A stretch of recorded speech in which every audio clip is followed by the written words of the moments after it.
Hello കൂട്ടുകാരെ, എല്ലാവർക്കും സുഖമല്ലേ? ഇന്ന് ഞാൻ മടിയനായ ചോണനുറുമ്പിന്റെയും മിടുക്കനായ കുഞ്ഞനുറുമ്പിന്റെയും കഥയാണ് പറയാൻ പോകുന്നത്. കുഞ്ഞനുറുമ്പ് ജോലി തിരക്കിലാണ്. എന്താ കാര്യമെന്നറിയോ? വർഷക്കാലം വരാറെ മഴ പെയ്തു തുടങ്ങിയാല് പിന്നെ ഭക്ഷണത്തിന് ബുദ്ധിമുട്ടാകും. കുഞ്ഞനുറുമ്പിന്റെ കുടുംബം പട്ടിണിയാകും. അതുകൊണ്ട് അവൻ കിട്ടുന്ന ധാന്യങ്ങളും പഴങ്ങളുമെല്ലാം അവൻ വീട്ടിൽ ശേഖരിച്ചു വയ്ക്കും. ഭാര്യയും കുഞ്ഞുമക്കളും കുഞ്ഞനെ സഹായിക്കും. കുഞ്ഞനുറുമ്പിന്റെ കൂട്ടുകാരനാണ് ചോണനുറുമ്പ്. കുഞ്ഞന്റെ വീട്ടിന് കുറേ ദൂരെയാണ് ചോണന്റെ വീട്. അവൻ ഭയങ്കര മടിയനാണ്. കുഞ്ഞനുറുമ്പ് അരിമണിയും മറ്റെന്തെങ്കിലുമെല്ലാം കൊണ്ടുപോകുമ്പോൾ ചോണനുറുമ്പ് കളിയാക്കും.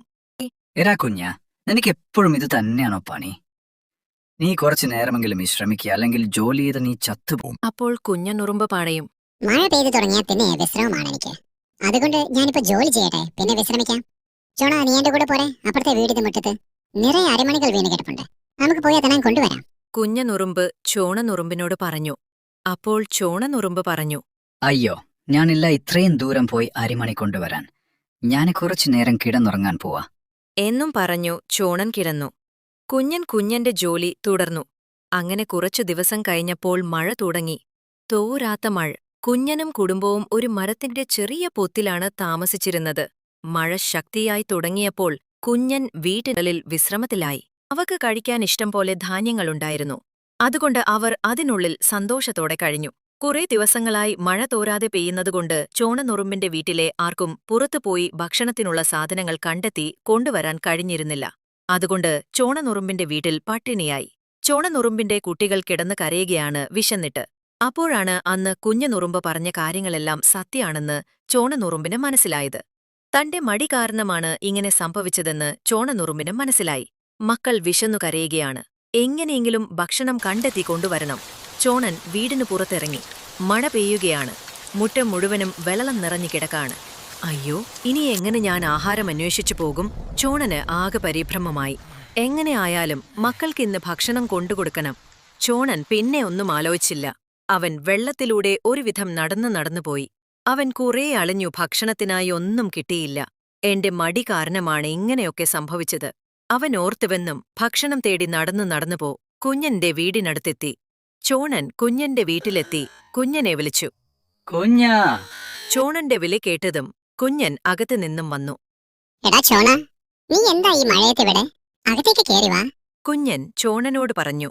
ചോണൻ കുഞ്ഞന്റെ വീടിനകത്ത് കയറി. അപ്പോൾ അകത്ത് കുഞ്ഞന്റെ കുട്ടികൾ ആഹാരം കഴിക്കുകയായിരുന്നു. അത് കണ്ട് ചോണന്റെ കണ്ണിൽ വെള്ളം നിറഞ്ഞു. കുഞ്ഞൻ ചോണനോട് ചോദിച്ചു, എന്തു പറ്റി ചോണ?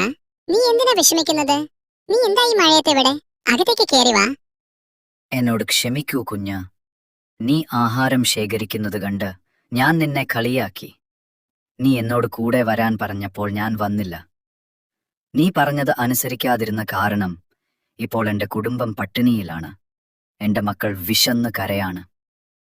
ചോണൻ കരഞ്ഞുകൊണ്ട് കുഞ്ഞനോട് പറഞ്ഞു. സാരമില്ല ചോണ, നീ ഇപ്പോഴെങ്കിലും എന്നെ മനസ്സിലാക്കിയല്ലോ. ഇനിയും മടി പിടിച്ചിരിക്കാതെ മഴ മാറുമ്പോൾ നീ എന്റെ കൂടെ വാ. നമുക്ക് ഒരുമിച്ച് ഇനി ജോലി ചെയ്യാം. നമുക്ക് ഇനിയും ആഹാര സാധനങ്ങൾ നാളേക്കായി ശേഖരിച്ചു വെക്കാം. നീ ഈ അരിമള്ളും ഈ പഴങ്ങളും നീ കൊണ്ടുപോയിക്കോ. മക്കളെല്ലാവരും ഭക്ഷണം കഴിക്കട്ടെ. എല്ലാവരും സന്തോഷമായിരിക്കട്ടെ. ഇത് കേട്ട് ചോണൻ കരഞ്ഞു. എന്നിട്ടു പറഞ്ഞു, ഇന്നു മുതൽ ഞാൻ മടിയനായിരിക്കില്ല. ഇനി എന്നും ഞാൻ ജോലി ചെയ്യും. മഴ മാറിയാൽ ഞാൻ കുഞ്ഞന്റെ കൂടെ വരാം. എന്നും പറഞ്ഞ് മഴയത്ത് ചോണൻ അരിമണികളും പഴങ്ങളും എടുത്ത് വെള്ളത്തിലൂടെ നടന്നുപോയി. വീട്ടിലെത്തി അരിമണികളും പഴങ്ങളും കുഞ്ഞുങ്ങൾക്ക് കൊടുത്തു. അങ്ങനെ ചോണന്റെ വീട്ടിലെ എല്ലാവരുടെയും സങ്കടം മാറി. വീട്ടിൽ സന്തോഷം നിറഞ്ഞു. അപ്പോൾ മടിയനായ ചോണനുറുമ്പിന്റെ കഥ ഇഷ്ടമായോ? കൂട്ടുകാരെ, ചോണനുറുമ്പിനെ പോലെ ജോലി ചെയ്യാതെ മടിയം പിടിച്ചിരിക്കുന്നത് ഒരിക്കലും നമുക്ക് നല്ലതല്ല. കുഞ്ഞുനുറുമ്പിനെ പോലെ ചെയ്യാനുള്ള ജോലികളെല്ലാം വേഗം ചെയ്തു തീർത്ത് സുഖമായി സന്തോഷമായി നമുക്ക് ജീവിക്കാം. മറ്റൊരു നല്ല കഥയുമായി വീണ്ടും വരാം. ചാനൽ സബ്സ്ക്രൈബ് ചെയ്യണം എല്ലാവരും.